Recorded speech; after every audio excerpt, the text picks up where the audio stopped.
بلغ الللا بکمالہ کشف الدجا بجمالہ حسنت جمیع خصالہ صلو علیہ وآلہ۔ میری طرف سے تمام مسلمانوں کو ربیع الاول کا مہینہ بے حد مبارک ہو۔ یہ خوشیاں نبی کریم صلی اللہ علیہ وسلم کی ولادت کی، جب آپ پیدا ہوئے تھے تو سب نے منائی تھیں سوائے ابلیس کے۔ تو ہمیں سال میں ایک دفعہ اللہ تعالیٰ موقع دیتا ہے، ربیع الاول کا مہینہ آتا ہے اور ہم خوشیاں مناتے ہیں کہ نبی کریم صلی اللہ علیہ وسلم ہمارے لیے راہ نجات بن کر آئے، اور ہماری خوش قسمتی ہے کہ ہم ان کے امتی ہیں۔ اور جب کبھی ایسا کوئی اوکیزن آتا ہے تو میں یہ ضرور بات کرتا ہوں کہ ہمیں اپنے اسلامک ہیروز کو، ہمیں اپنے محسنوں کو یاد رکھنے کی ضرورت ہے، اور اس طرح سے یاد رکھنے کی ضرورت ہے کہ ہم ان کی سیرتوں کو پڑھیں اور پھر ان کے نقش قدم پر چلنے کی کوشش کریں، کیونکہ دنیا میں اگر آپ کامیابی چاہتے ہیں اور آخرت میں کامیابی چاہتے ہیں تو نبی کریم صلی اللہ علیہ وسلم کی ذات اقدس ہی ہے جن کے پیچھے چلتے ہوئے، جن کے نقش قدم پر چلتے ہوئے ہم کامیاب ہو سکتے ہیں۔ تو آج میں نے سوچا ہے کہ ہم اس مہینے کا آغاز جو ہے وہ آقا کریم صلی اللہ علیہ وسلم کی بارگاہ اقدس میں نعت کا نذرانہ پیش کر کے کریں، اور اس مقصد کے لیے آج میری جو مہمان شخصیت ہیں وہ کسی تعارف کی محتاج نہیں ہیں۔ ان کے بارے میں کہا جاتا ہے کہ ان کی آواز میں ایک جادو ہے، اور ابرار الحق صاحب کی آواز کے ساتھ ان کی آواز میچ کرتی ہے، اور ان کے شاگرد بھی رہ چکے ہیں، مختلف ٹی وی چینلز پہ اپنی آواز کا جادو جگا چکے ہیں، اور مختلف کالجز میں جو نعت کا مقابلہ ہوتا ہے اس میں بہت ساری ٹرافیز جیت چکے ہیں۔ تو آج ہماری خوش قسمتی ہے کہ آج ہمارے ساتھ وقاص حنیف صاحب موجود ہیں، جن سے میں گزارش کروں گا کہ وہ ادب کے ساتھ نبی کریم صلی اللہ علیہ وسلم کی بارگاہ اقدس میں نعت کا نذرانہ پیش کریں، جس سے اس چینل میں بھی برکت ہوگی انشاءاللہ تعالی۔ تو اس شعر کے ساتھ آپ کے ساتھ وقاص حنیف جو ہیں وہ آپ کو نعت سنائیں گے کہ لفظ جب تک وضو نہیں کرتے ہم تیری گفتگو نہیں کرتے، لفظ جب تک وضو نہیں کرتے ہم تیری گفتگو نہیں کرتے، اور غم مصطفیٰ سے جو چاک ہو ہم وہ دامن رفو نہیں کرتے۔ جی وقاص صاحب۔ صلی اللہ علیہ یا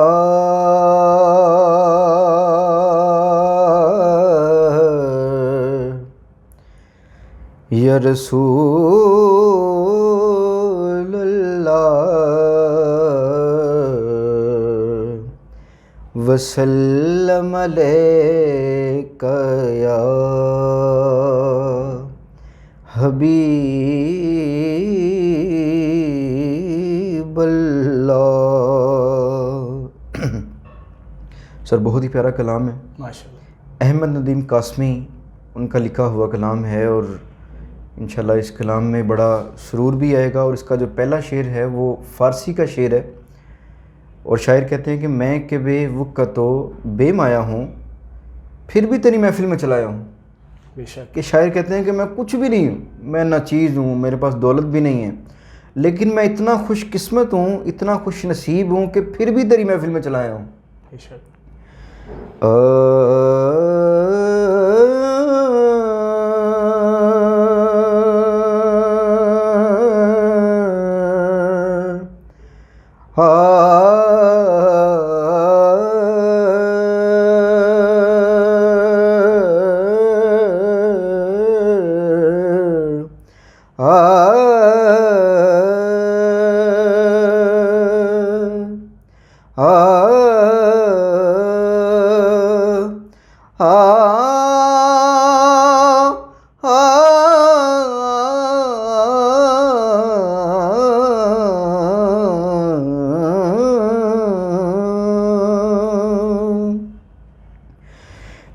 میں کہ بے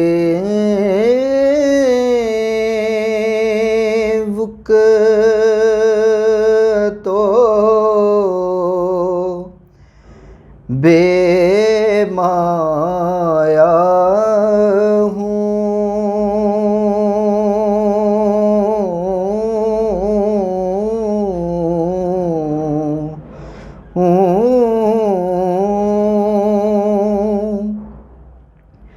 میں کہ کہ بے وقتو بے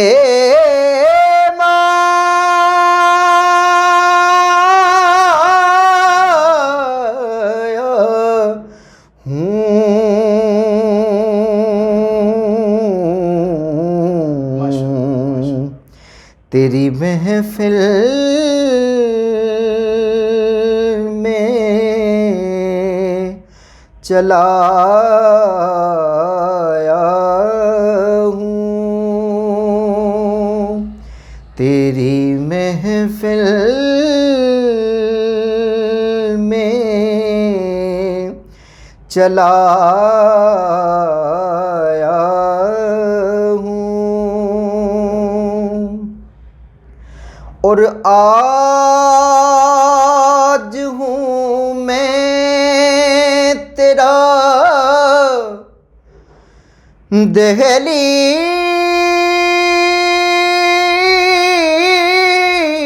دہلیز نشین، آج میں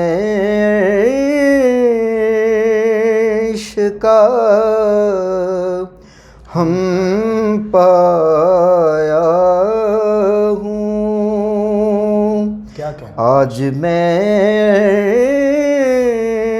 عشق ہم پایا ہوں۔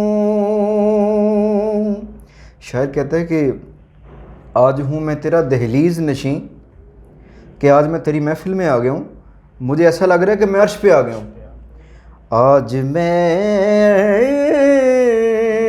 عشق ہم پایا ہوں۔ اور اس کے بعد جو شعر ہے بہت ہی قابل غور اور قابل احترام شعر ہے، اس میں شاعر احمد الدین قاسمی جو ہے وہ لکھتے ہیں کہ انسان جب مکہ مدینہ جاتا ہے نا، تو شاعر لکھتے ہیں کہ مکہ مدینہ جا کے جو لائف تھی وہ ایک علیحدہ لائف تھی، اور جو پاکستان میں تھی وہ ایک الگ لائف تھی۔ مطلب کہ ایسے میں وہاں پہ جب رہ کے آیا ہوں، وہاں مدینہ میں جب میں گیا تو مجھے ایسا لگا کہ میں ایک زندگی گزار آیا ہوں۔ تو اس کو شاعر اس طرح سے اس کا جو ہے نقشہ کھینچتے ہیں اور شعر لکھتے ہیں، چند پل یوں تیری قربت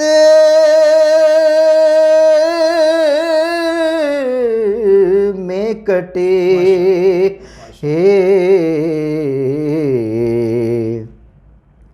جیسے ایک عمر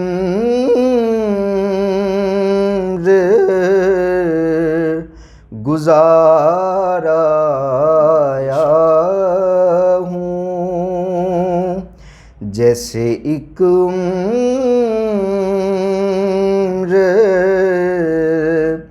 گزار آیا ہوں۔ اس کے بعد جو آخری شعر ہے وہ شاعر کو لکھتے ہوئے 4 سال لگے تھے۔ 4 سال میں مطلب شاعر کی یہ خواہش تھی، یہ جو اس شعر کو میں بتا رہا ہوں، شاعر کی خواہش تھی کہ میرا جو انتقال ہے وہ مدینہ میں ہو جائے۔ مطلب شاعر کی یہ خواہش تھی کہ مدینہ میں انتقال ہو جائے۔ پہلے سال گئے تو ان کی خواہش پوری نہ ہوئی، دوسرا سال گزر گیا، تیسرا سال گزر گیا، چوتھا سال گزر گیا۔ تو اس کے بعد شاعر جو ہے وہ لکھتے ہیں کہ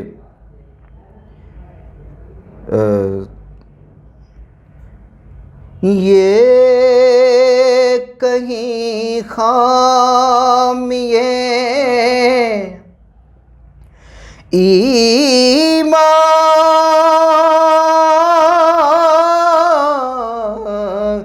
ہی نہ ہو،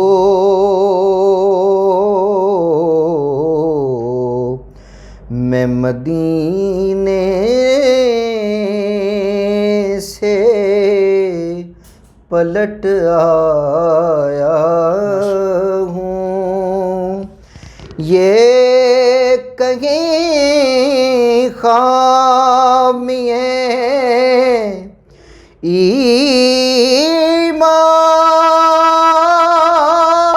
ایمان ہی نہ ہو،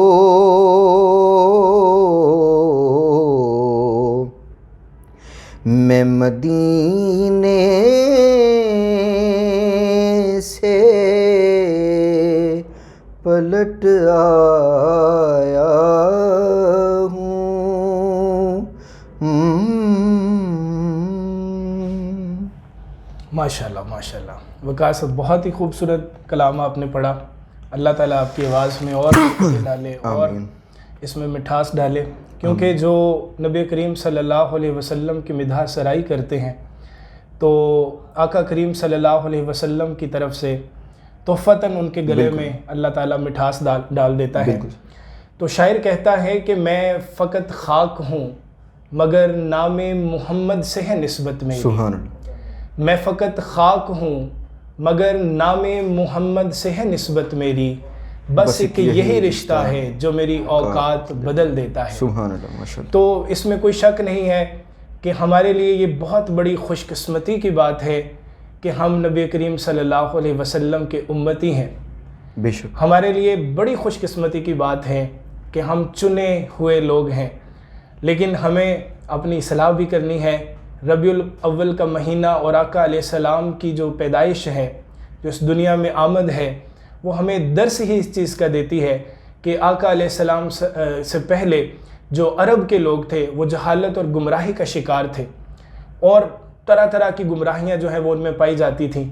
تو آپ صلی اللہ علیہ وسلم وہ جو تاریکی کی زندگی تھی اس کے لیے ایک سورج بن کر آئے اور ہر طرف اپنے کردار سے اور اپنے ہونٹوں سے روشنیاں بکھیریں، جن کی شعائیں آج پوری دنیا میں بلکہ پوری کائنات میں چمک رہی ہیں.